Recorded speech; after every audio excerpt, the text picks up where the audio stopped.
Bismillahirrahmanirrahim. Welcome to the online class of biology. Today our topic is air passageway in gaseous exchange in humans.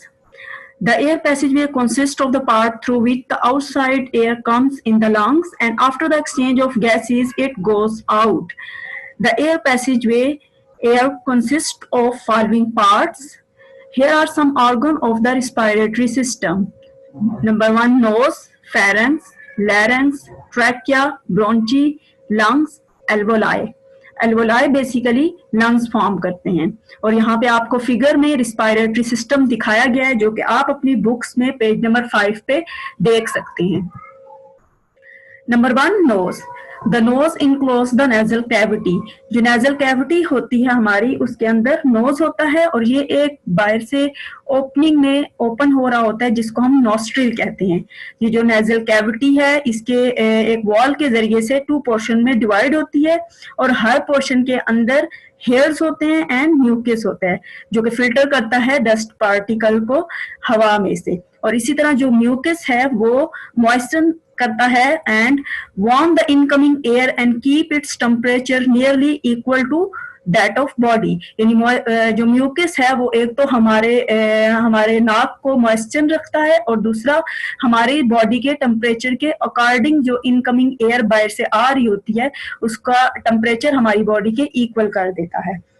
Nasal cavity open into pharynx. अब ये जो nasal cavity है ये आगे pharynx में open होती है by mean of 2 small opening called internal nostril. Pharynx एक मस्कुलर पैसेज होता है और इसमें ये कॉमन होता है बोथ फूड एंड एयर के लिए और ये एसोफेगस से होता हुआ लेरिंक्स की तरफ जाता है। लेरिंक्स जो हमारे पास है इसको वॉइस बॉक्स भी कहा जाता है और यहाँ पर 2 फाइब्रस बैंड होते हैं जिनको हम वोकल कॉर्ड्स कहते हैं। ये वोकल कॉर्ड जब एयर इनमें से गुजरती है तो ये वाइब्रेट करते हैं, वाइब्रेशन से साउंड प्रोड्यूस होती है।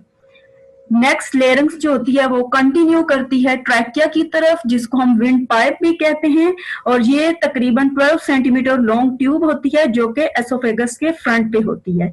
इसमें सी शेप कार्टिलेजियस रिंग्स होती हैं ट्रैकिया की वॉल के अंदर। आप फिगर में देख भी सकते हैं कि इसमें सी शेप कार्टिलेजियस रिंग है। ये जो कार्टिलेजियस रिंग है ट्रैकिया के अंदर ये कोलैप्सिंग से बचाती हैं। जब चेस्ट कैविटी के अंदर इंटर हो जाती है ये ट्रैकिया तो ट्रैकिया डिवाइड हो जाती है into 2 small tubes called bronchi. यानी ट्रैकिया आगे जाके चेस्ट कैविटी के अंदर 2 स्मॉल ट्यूब्स में ब्रेक डाउन हो जाती है या डिवाइड हो जाती है जिसको हम ब्रोंची कहते हैं। The bronchi also have the cartilaginous plate in their walls. Each bronchus enter into the lungs of its side and then divides into smaller branches. अब ये जो ब्रोंची है ये अपनी साइड के लंग्स की तरफ जाती हैं और वहां पर डिवाइड होके अपनी ब्रांचेस बना लेती हैं।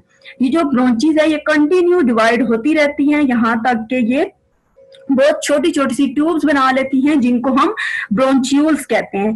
ये ब्रोंचियूल्स जो यहाँ पर होती हैं ये नैरोअर होती जाती हैं और एंड होती हैं एक ट्यूब्यूल्स में जिसको हम कहते हैं एल्वोलर डक्ट। ये जो एल्वोलर डक्ट होती हैं ये असल में ओपन होती हैं एक क्लस्टर ऑफ पाउचेस में जिसको हम कहते हैं एल्वोलाई और यही एल्वोलाई रिस्पायरेटरी सरफेस बना रही होती है ह्यूमन बॉडी के अंदर। और हर जो एल्वोलस होती है वो सैक लाइक स्ट्रक्चर होती है line by a single layer of epithelial cell. यानी कि एल्वोलस जो है एपिथेलियल सेल से मिलकर बनी होती हैं और इसमें नेटवर्क ऑफ कैपिलरीज होती हैं।